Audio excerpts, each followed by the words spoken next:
Olá, aqui é o professor Vitor Proença e nesse vídeo a gente vai conversar sobre a policromasia, tá? Você fez um exame de sangue, um hemograma, por exemplo, e apareceu lá hemácias policromáticas ou presença de policromasia. E aí você ficou em dúvida, não sabe o que que é isso daí e não sabe, na verdade, o que pode indicar no seu exame de sangue, tá? Então fica tranquilo que eu vou explicar para você aqui nesse vídeo, tudo bem? Primeira coisa, que história é essa aí de policromasia? Deixa eu só diminuir aqui para não te atrapalhar. Policromasia basicamente é uma alteração na coloração, tá? Das hemácias, que elas ficam mais azuladas, tá? Ó, então eu vou circulando aqui para você aprender.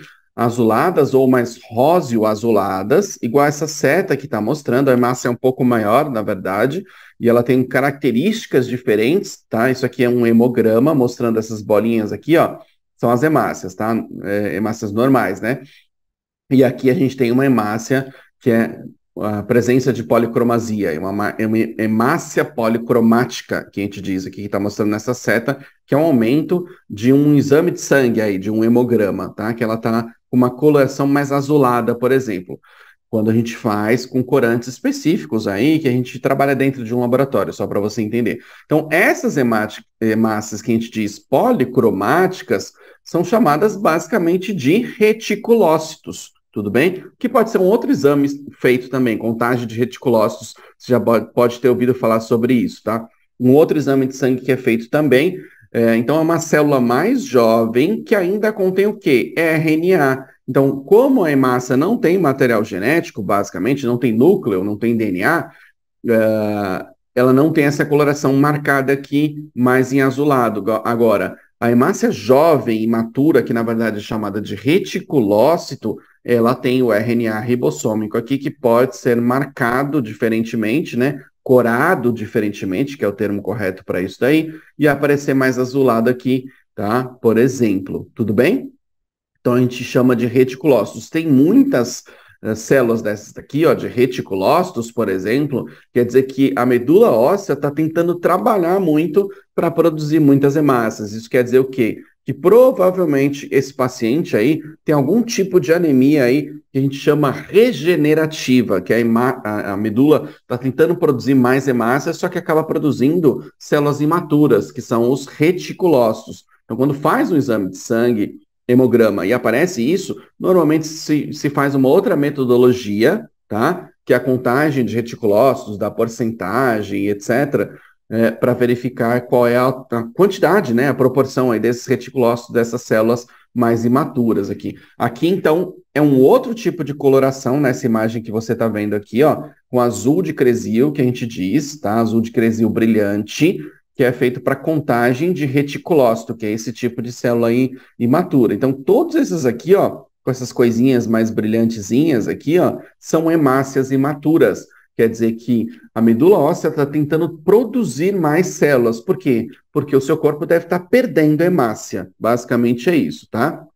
Então, aqui é uma das fases, né, de maturação dos eritrócitos ou hemácias, tá? Que são os reticulócitos que apresentam vestígios de RNA e aí eles ficam mais azulados num exame de sangue aí que a gente faz, tá? Então, dá para perceber aqui um monte de reticulócito mostrando que a medula óssea está empenhada em tentar produzir mais células.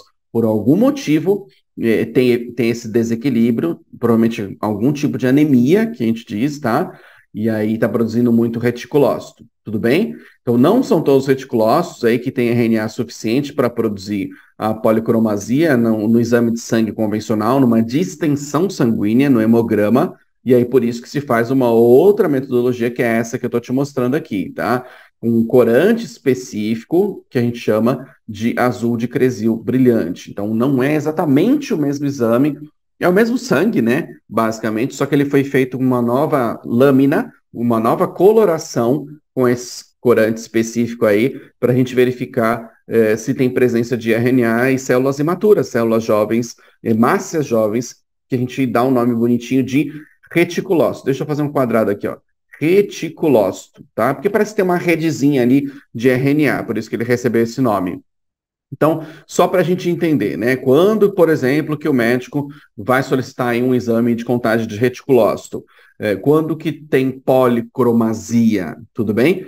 quando a gente tem casos de anemia, por exemplo, uma anemia hemolítica, pode ser hereditária ou ainda adquirida, tá? Hemolítica, basicamente é quando destrói a hemácia. Hemólise é a destruição das hemácias, as hemácias se rompem. Se a hemácia, que tem hemoglobina, transporta oxigênio, muito importante, né, para o nosso corpo, está sendo destruída, a medula óssea vai ser sinalizada para produzir mais hemácia. Por isso que acaba saindo mais célula imatura na corrente sanguínea, que são os reticulócitos. Tudo bem? Então, uma anemia hereditária, por exemplo, que é uma anemia, sei lá, falciforme, uma talassemia, tá? Claro, aqui falciforme vai dar alteração também nas hemácias, que elas têm formato de foice. Na talassemia vai dar alteração, por exemplo, lá na eletroforese de hemoglobina, que é um outro exame. Aqui é só para você ter essas informações e ter mais ideia do direcionamento que o médico pode fazer aí na solicitação dos exames, né? Mas pode ser, por exemplo, ó, uma anemia hemolítica adquirida com, sei lá, uma transfusão que teve incompatibilidade, algum tipo de tumor, infecções, medicamentos, doenças autoimunes, que está destruindo basicamente as hemácias, tá?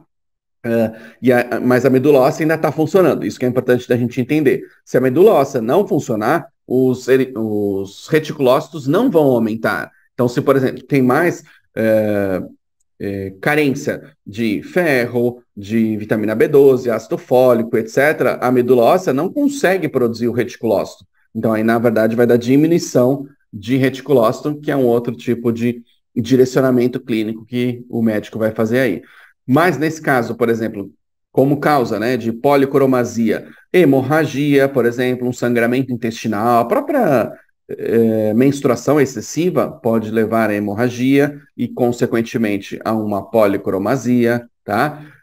E aí outras doenças, como, por exemplo, uma metaplasia mieloide, mieloma, linfoma, uma leucemia, tá? Podem também levar ao aumento dessas células imaturas aí. Tudo bem? E, professor, no final das contas, como que vai ser o tratamento desse paciente com uma policromasia? Isso é normal? Não é normal. Tudo bem? É uma alteração das células do sangue, do equilíbrio, do funcionamento adequado dessas células do sangue, porque está saindo muita célula jovem. Não é para sair célula jovem, tudo bem? Na corrente sanguínea. Ela está lá na medula óssea, sendo produzida, maturada, tudo bonitinho, para depois sair já madura na corrente sanguínea sem DNA, sem RNA. Tudo bem? Não é para ter RNA na hemácia, né? Não é para ter esse material genético. Por quê? Porque essa célula se especializou em conter muita hemoglobina, que é uma proteína para transportar o oxigênio. Tudo bem? Então, se tiver alguma coisa estranha aí, quer dizer que não está funcionando adequadamente o nosso organismo e, consequentemente, o espaço da hemoglobina vai ser diminuído. Ela transporta menos oxigênio. Tá? E aí o paciente relata o quê? Fraqueza, cansaço, dificuldade de concentração, taquicardia, taquipneia, taquicardia é batimento cardíaco rápido, né? Taquipneia é respiração rápida, tá? Ele vai relatar uma série de fraquezas aí e outras características que estão relacionadas, por exemplo, com baixa oxigenação dos tecidos. Tudo bem? Então, o que pode ser feito, né? Dependendo do tipo de doença que esse paciente tenha, e aí apareceu aí uma policromasia, ele pode ter, por exemplo, uma transfusão de sangue, tá? Se alguma característica genética, por exemplo, lá uma anemia hemolítica hereditária, por exemplo, pode ainda fazer um tratamento para fortalecer o sistema imune, digamos que algum tipo de micro-organismo que está destruindo as hemácias, que está causando essa hemólise. Pode ainda receber medicamentos que são corticoides, sei lá, o paciente tem uma doença autoimune, que o organismo dele mesmo faz anticorpos que destroem as próprias hemácias. E aí, por isso que ele tem uma hemólise intravascular adquirida, que a gente diz, tá? Então aí ele pode utilizar, por exemplo, um corticoide. Ou ainda, se ele tem algum tipo de neoplasia maligna ou câncer, ele vai tratar essa neoplasia, quimioterapia, radioterapia, transplante, seja lá qual for o procedimento indicado nesse caso aí, tá?